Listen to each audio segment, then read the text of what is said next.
Salut, c'est Mickaël et j'espère que vous allez bien. Dans cette vidéo, on va parler de scan de vulnérabilité, donc des outils automatisés qui vous permettent d'aller récupérer tout un tas d'informations sur un service ou un produit que vous avez installé. Et l'objectif, c'est d'aller pouvoir identifier des vulnérabilités assez rapidement en fonction des CVE qui ont été précédemment identifiés. Donc si vous aimez la cybersécurité et que vous avez envie qu'on continue à faire des vidéos dans cette thématique-là, abonnez-vous à la chaîne YouTube et mettez tout de suite un pouce bleu. Aujourd'hui, on va parler de Nessus, qui est un des scanners de vulnérabilité les plus connus du marché. Alors, vous avez OpenVAS, qui est sa version dérivée en open source, qui pour moi est moins performante et moins jolie. Et c'est pour ça que je préfère vous montrer Nessus, qui pour moi est plus complet. Après, vous en avez d'autres qui existent sur le marché, comme Qualys ou Nixpose. Mais aujourd'hui, on va parler uniquement de Nessus, pour la bonne et simple raison qu'il y a une version essentielle, qui est gratuite, que vous pouvez utiliser directement chez vous. Donc, vous allez sur le site de Tenable. Vous allez sur Nessus et là, vous allez récupérer la version essentielle. Vous la téléchargez, elle fait environ à peu près 200 mégas. C'est assez long en termes d'installation parce que ça va vous installer un service complet derrière. Vous allez prendre un petit peu de temps à pouvoir faire tourner tout ça. Vous avez une version pour Windows, mais vous avez également une version sur Linux et vous verrez qu'elle est vraiment très pratique. Alors, bien sûr, si vous faites ça en professionnel, il faut absolument utiliser la version professionnelle qui coûte environ 2000 € l'année. C'est pas très cher pour une société, mais vous verrez que c'est quand même vraiment pratique. Donc, une fois que vous l'avez installé, vous avez un service qui tourne sur le port 8834 sur votre ordinateur. Donc, l'interface, elle ressemble à ça. Elle est assez épurée. Ici, vous avez les scans que vous venez de réaliser. Vous pouvez également créer des dossiers si vous le souhaitez. Donc, par exemple, ici, on peut créer un dossier test. Donc, ça vous permet de créer des dossiers par client ou par type de scan que vous allez réaliser. Et donc, ce qu'on va faire, nous, on va aller créer un nouveau scan. Donc là, l'objectif, ça va être d'aller identifier des services et des ports qui sont d'abord ouverts sur une machine et ensuite d'aller identifier des vulnérabilités. Donc on clique sur Create a new scan. Ici, on a accès à tout un tas de types de scanners différents. Donc on a le premier qui permet de découvrir des hôtes et après on a ceux liés aux vulnérabilités. Donc on a un scan basique que personnellement j'aime pas trop utiliser. Je préfère autant utiliser celui en Advance. Celui en Advance, il est vraiment lié à tout ce qui est service plutôt accès réseau et accès système. Quand on va scanner un site web, alors soit vous utilisez l'application Burp Suite qui est pour moi très complémentaire et qui est dédiée au web, soit vous pouvez passer également à un web application test. Le gros avantage en fait de ce type d'outil, c'est que vous pouvez le lancer sur un grand nombre de machines et attendre d'avoir les résultats. Donc ça c'est quand même assez pratique. Après ici, vous avez des scans qui sont plutôt dédiés à certains éléments, comme à la partie mobile, vous avez la partie malware scan, vous avez ici pour certaines vulnérabilités très particulières comme Spectre et Meldon qui touchaient les processeurs, vous avez la partie proxy logon pour tout ce qui est serveur mail avec les exchanges. Vous avez également tout ce qui est Log4Shell qui a été ajouté assez récemment. Vous avez la partie Active Directory. Vous avez Print Nightmare pour tout ce qui est Windows.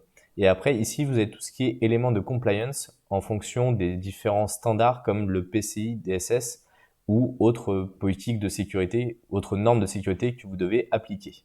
Donc là, on va en faire un en Advanced et un en web app. Donc ici, on va cliquer sur Advanced Scan. Et donc là, on va rentrer le nom de l'application, par exemple, qu'on a envie de tester. Donc moi, je vais mettre machine 1 et on va mettre ADV. Comme ça, on saura que ce sera le Advanced. Ici, on peut rajouter une description. Là, on choisit le dossier dans lequel le scan va être mis. Et ici, on va taper l'IP qu'on souhaite auditer. Donc moi, elle est sur le 1.146. Mais vous pouvez par exemple mettre un range complet si vous le souhaitez. Vous pouvez également mettre des noms de domaine directement. Ensuite, ici, vous pouvez planifier, si vous avez envie de le faire à une date ultérieure. Moi, je vais le faire directement.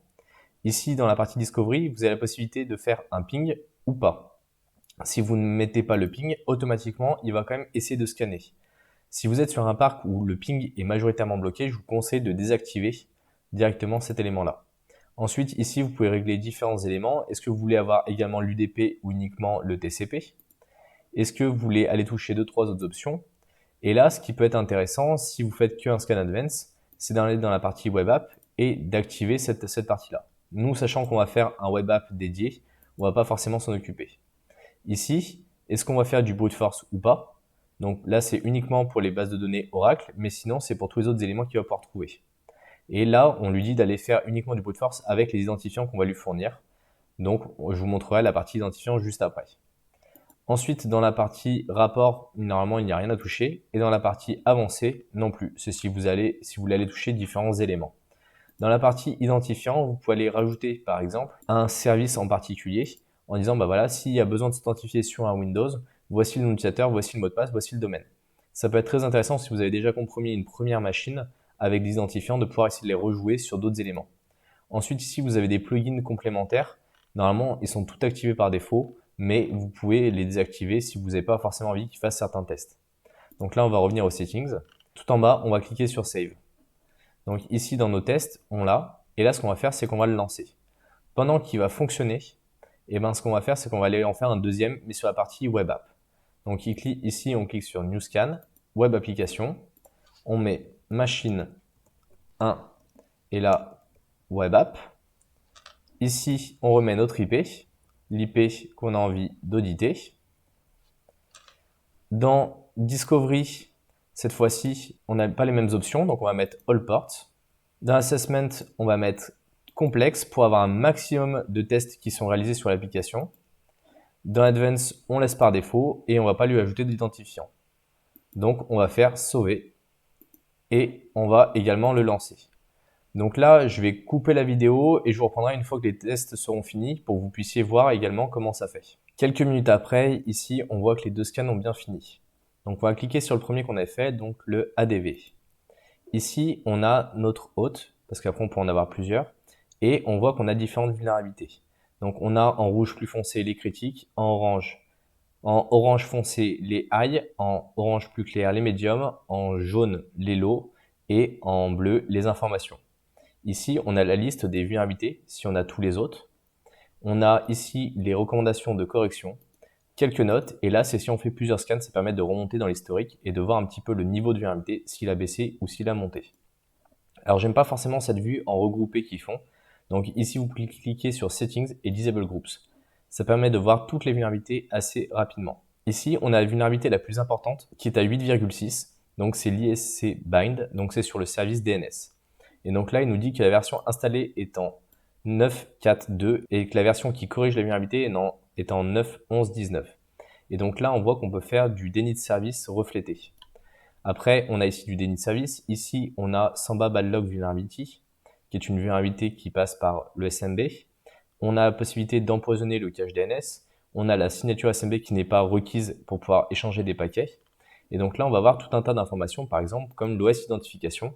Et donc là, on voit que c'est un Unix avec 70% de chances pour que ça le soit. Donc ici, on a différentes informations qu'on va pouvoir récupérer qui peuvent nous être utiles lorsqu'on va pouvoir faire une prochaine attaque. Maintenant que ça a fini, on va pouvoir aller voir les résultats du scan web. Donc on va revenir ici dans la partie test, on clique sur Web App. On voit qu'on a 11 vulnérabilités. Donc ici, on clique et là, on a une première information. On voit qu'on a le port 80 qui est ouvert sur l'IP. On voit également qu'on a d'autres informations, par exemple comme le sitemap, qu'on peut aller télécharger et récupérer au besoin. Donc là, on voit qu'on n'a aucune information complémentaire. Ensuite, si on revient dans les vulnérabilités, on voit qu'il a pu énumérer certains dossiers. Donc il faut bien faire attention qu'ils existent bien, parce que souvent c'est des dossiers par défaut. On a également l'information comme quoi il manque le Xframe Option, qui permet de faire du clickjacking. Il nous manque également le CSP. Donc ici, on a le type du service et sa version. Donc on est sur un Apache 2.4.53, donc on pourrait chercher des vulnérabilités dans ce sens-là. Et là, aujourd'hui, sur cette URL-là, il n'y avait quasiment rien, c'est uniquement les applications par défaut. Si on va dessus, on voit qu'on est sur la page par défaut d'Apache, donc potentiellement qu'il y a d'autres services qui ne sont pas configurés. Donc j'espère que grâce à cette vidéo, vous avez compris comment fonctionnent les scans de vulnérabilité. Ce ne sont pas des outils qui sont infaillibles, mais qui vous permettent déjà d'automatiser certaines tâches, qui sont très bien pour les gros parcs informatiques, pour avoir un premier niveau de vue du niveau de risque qu'il peut y avoir et des vulnérabilités identifiées. Ils vont identifier uniquement les vulnérabilités en général liées aux mises à jour, très peu les vulnérabilités qu'on peut trouver à la main. Ça ne remplace pas bien sûr le travail d'un auditeur qui va faire la coordination entre toutes les vulnérabilités et trouver des vulnérabilités qui ne sont pas trouvables de façon automatisée. Donc voilà, ça je vous invite à plutôt le faire sur des grands parcs informatiques. Vous avez également l'historique pour voir si votre parc est monté en termes de mise à jour et également monté en termes de niveau de sécurité. Si vous débutez dans la cybersécurité, je vous invite à télécharger le guide que vous pouvez trouver directement en bas dans la description. Il est offert, donc allez le récupérer tout de suite. Si vous avez aimé cette vidéo, comme d'habitude, mettez un pouce bleu, abonnez-vous à la chaîne YouTube et on se retrouve dans une prochaine vidéo. Salut!